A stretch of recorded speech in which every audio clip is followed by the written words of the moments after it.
Hola amigos, aquí Charlie con 3 historias aterradoras sobre sectas satánicas, espero las disfruten. Saludos. El canto de medianoche.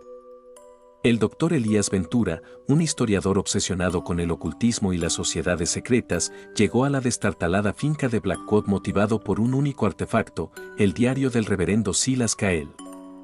Cael fue el líder de la infame Orden del Cordero Negro, una secta activa en el siglo XIX, conocida por sus rituales que se rumoreaba iban más allá de la adoración y terminaban en lo macabro. El diario, escrito en una caligrafía febril y densa, mencionaba una ceremonia final programada para la medianoche de un día específico, que coincidía con esa misma noche. Elías, escéptico pero impulsado por la adrenalina de la primicia, no pudo resistirse a investigar el lugar del ritual, el sótano de la finca. Descendió por unas escaleras de piedra mohosa. El aire se hizo pesado, con un olor acre a azufre y cera rancia. El sótano era una vasta cámara circular. En el centro, sobre una plataforma de piedra negra, se encontró un altar desgastado, con un pentagrama grabado en su superficie. Alrededor, 10 sillas de madera estaban dispuestas en círculo, como esperando a sus ocupantes. Eran las 11:58 de la noche. De repente, un sonido gutural, bajo como un gemido de la tierra, comenzó a vibrar en las paredes. No era un sonido hecho por la boca, sino algo más profundo. Luego, las 10 sillas crujieron al unísono, como si alguien se hubiera sentado en ellas simultáneamente. Elías retrocedió, su linterna temblaba en su mano. No veía a nadie. El gemido se elevó hasta convertirse en un canto espectral en un idioma que su mente se negaba a procesar. Una voz clara, pero distorsionada, susurró desde la oscuridad detrás del altar. Elías Ventura. Has venido a completar el círculo. Un terror helado le recorrió la columna vertebral. Intentó huir, pero una fuerza invisible lo inmovilizó. Vio, con horror indescriptible, como 10 pares de ojos rojos se encendían en la oscuridad donde estaban las sillas. Eran las almas atrapadas de la Orden del Cordero Negro, y no eran ellos quienes realizaban el ritual, sino que eran el ritual. Y Elías era el 11º asiento que faltaba, el sacrificio de medianoche necesario para que su líder, Silas Cael, pudiera regresar. La última página del diario, que había caído de su bolsillo, decía: la curiosidad es la ofrenda más dulce para aquel que espera. Clara recibió una carta de un abogado que nunca había conocido, informándole que había heredado la casa de su abuela paterna, a quien creía muerta hacía décadas. Su padre siempre había sido evasivo sobre la historia de su familia, mencionando solo que había una ruptura profunda. La casa, en un tranquilo pueblo costero, era enorme y extrañamente inmaculada. La única habitación sellada con un candado antiguo era el ático.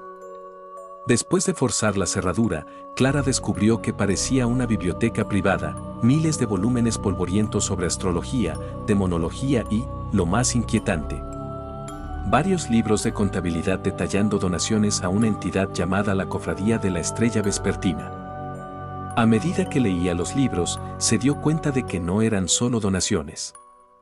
Eran listas de jóvenes del pueblo que habían desaparecido en el pasado, con sus nombres tachados y el peso en oro que su familia había ofrecido a cambio de un puesto de poder en la secta. Su abuela no era una víctima, era la matriarca de la cofradía. Una noche, un golpe seco en la puerta la sacó de su lectura. Era un hombre mayor, vestido con un traje oscuro, con una sonrisa plácida. «Bienvenida a casa, líder», dijo con voz suave. «La cofradía ha esperado el regreso de la sangre de Elara. Tenemos un puesto para usted, en la cima del obelisco negro». Clara negó con la cabeza, el miedo paralizándola. Le exigió que se fuera, pero el hombre simplemente extendiendo su mano, revelando un anillo de plata idéntico al que aparecía en los grabados de la cofradía, un ojo con un cuerno. «Usted cree que la heredó a ella, pero ella la heredó a usted, niña. Su padre fue el único que se atrevió a romper su juramento, y fue un error costoso». El hombre señaló hacia la ventana. Fuera, docenas de figuras encapuchadas se habían reunido en el jardín, cantando una melodía monótona que parecía hundirse bajo la piel. Clara entendió. El legado silencioso no era la casa, sino la obligación de sacrificio, poder y la maldición de la sangre. Mientras la multitud se acercaba, las luces de la casa parpadearon. El anciano alarmante de nuevo, y esta vez, Clara pudo notar la forma triangular de sus dientes. En ese momento, la puerta trasera se abrió de golpe y una figura esquelética, sucia y con el rostro desfigurado entró corriendo, gritando, «Espera. Yo soy la verdadera heredera». Era la figura de su abuela, cuyo fantasma se había manifestado. El anciano suspiró, frustrado, pero hizo una reverencia a la Aparición. Clara entendió que la abuela había vuelto para reclamar su trono y salvar a su nieta, pero a un precio terrible. La nieta ahora estaba obligada a vivir en el terror constante, sabiendo que la cofradía y el legado la perseguirían hasta que la anciana muriera de nuevo. Marco había pasado los últimos 2 años huyendo, cambiando de trabajo, de ciudad y de nombre. Había sido el escriba de sangre para el culto de los 9 sellos, una secta de adoradores demoníacos que se escondía a plena vista, usando una fachada de centro de bienestar holístico. Su papel era documental, con detalles gráficos, cada ritual y sacrificio. Finalmente, la culpa se había vuelto insoportable y desertó, llevándose consigo la única prueba de sus crímenes, un disco duro encriptado. Una mañana, se despertó en su apartamento anónimo en la ciudad. El sol brillaba, pero la habitación estaba llena de un frío antinatural. En el espejo del baño, no había un reflejo normal. En cambio, vio una frase escrita en un lenguaje incomprensible, sangrienta y aún goteando, justo donde debería estar su rostro.